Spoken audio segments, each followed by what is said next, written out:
guys, this is Daily Wisher. Thank you so much for coming back on my channel, and I am pretty much sure you guys are doing awesome.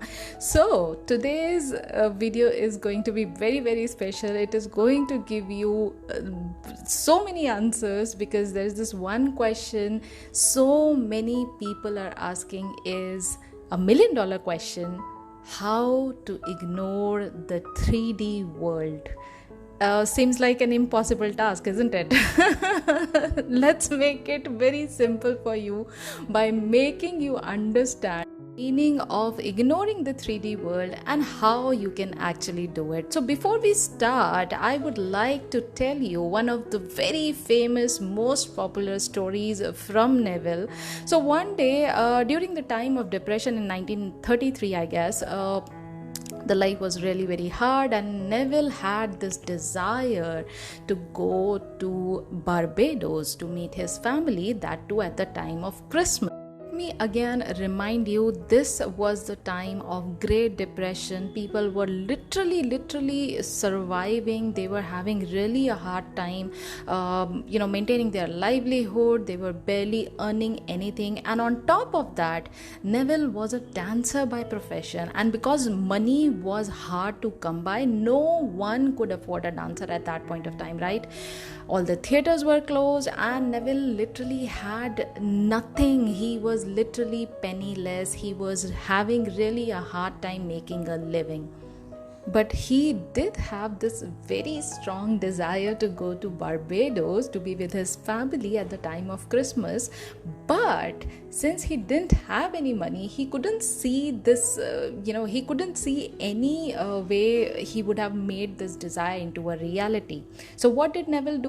Neville approached his mentor, who was Abdullah. Okay, now let's talk about Abdullah first. You need to learn about this mystical man, and you will understand the real meaning behind ignoring your 3D. Okay, so when you learn about Neville's teaching, he has described Abdullah in one of his lectures, I think, Changing the Feeling of I. He says, if I were called upon to name a man that would consider my teacher, I would name Abdullah. I studied with that gentleman for 5 years. He was Neville's very own spiritual teacher and mentor. Now, Neville also described Abdullah as black as the ace of spade, and said that he was very proud of being a Negro and didn't want any modification of what God had made him, and he would never allow anyone to refer him as a colored man. Now, Abdullah has taught Neville that there was no cause outside the arrangement of his own mind. Not only Neville, but Abdullah has actually taught many other students, including Dr. Joseph Murphy, who is the author of The Power of Your Subconscious Mind. Now, as I was saying, Abdullah was an Ethiopian rabbi who was fluent in Hebrew, and he understood Bible like anything. He understood the hidden meaning behind the scriptures of Bible, and he taught Neville the art of manifesting anything in the world under the sun. Neville went to meet Abdullah, and he disclosed his desire to go to Barbados to meet his family on the time of Christmas, okay? And since Neville did not have any money, he was literally very upset about it. Now, after hearing his desire, Abdullah said, "You are in Barbados."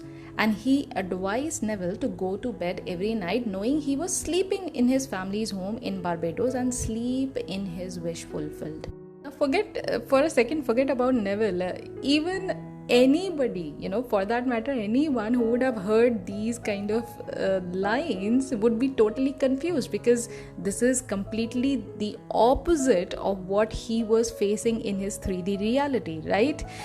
But Neville did the same, because Abdullah was his mentor. He did exactly the same. He imagined a scene wherein he felt that he is already in his family home.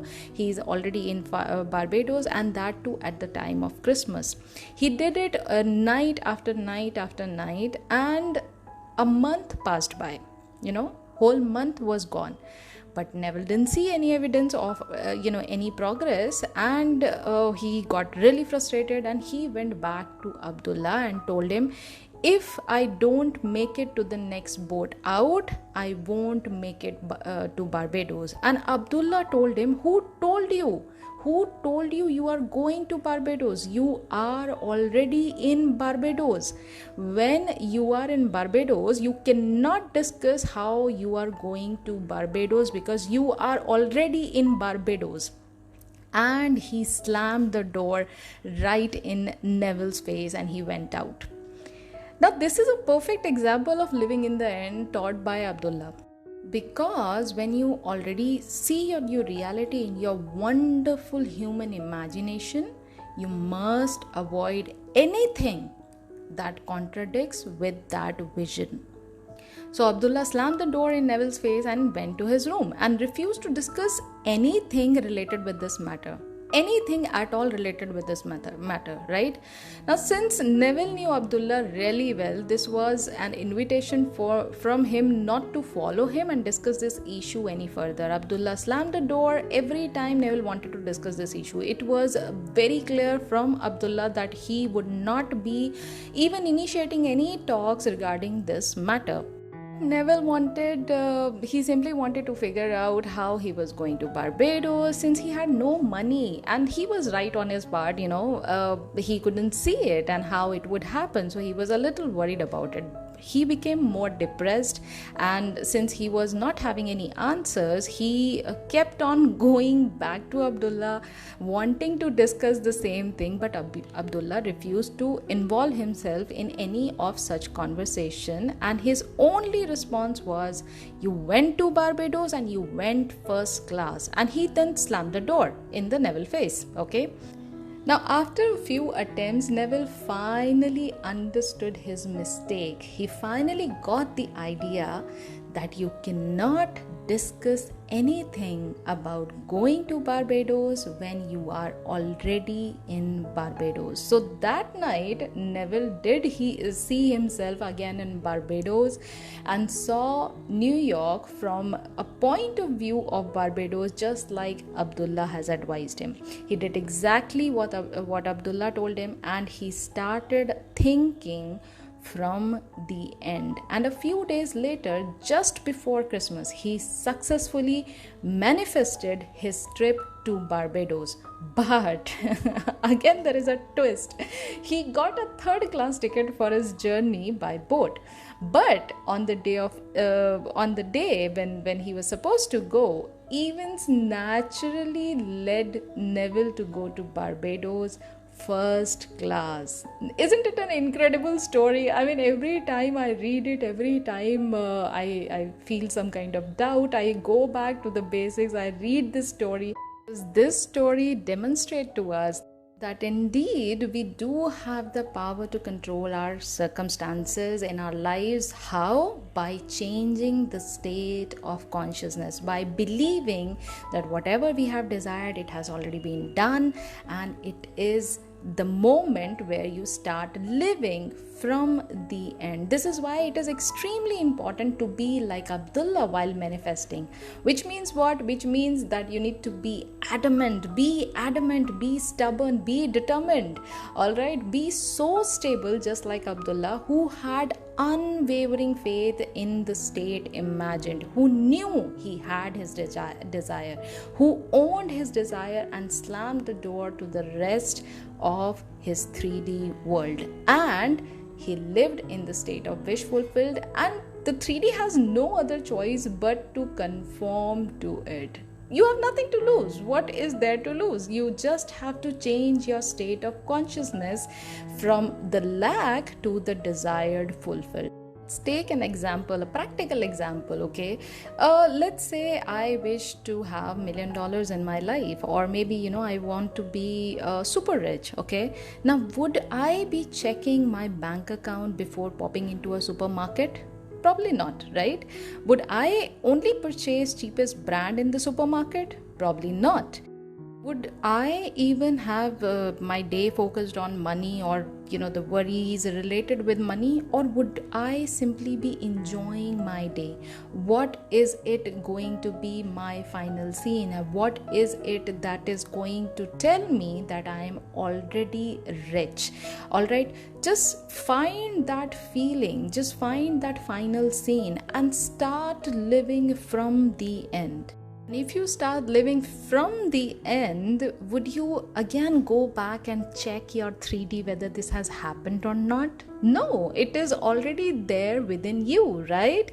So just assume it and it is done. Just like Abdullah taught Neville that the law of assumption triumphs all other concepts and ideas. It is the law that leaves no room for debate. If you assume it, whatever you want, you believe in it, you have already received it, it shall be done. It has no other choice but to come to your 3D, but to reflect in your 3D, because you are already living in the end, my friend. So that's it. I hope you liked today's video. I hope you understood the attitude you should be carrying while manifesting a desire. You should be having the attitude just like Abdullah, unwavering faith and adamant and determined and stubborn nature that it is done, it is done, it is done. So yeah, that's it. I hope you liked today's video. In case if you did, do not forget to give it a big fat thumbs up and just slam the door to your 3D world and tell yourself that my desire is already done. All right. So just on that happy note, I'm gonna take your leave, and I'll be meeting you very soon in the next video, where I'm just gonna discuss some more important concept taught by Neville Goddard and break it down to you in the most simple manner. So yes, consider subscribing, and I'll be meeting you very, very soon in the next video. Until then, please do take care of yourself and happy manifesting.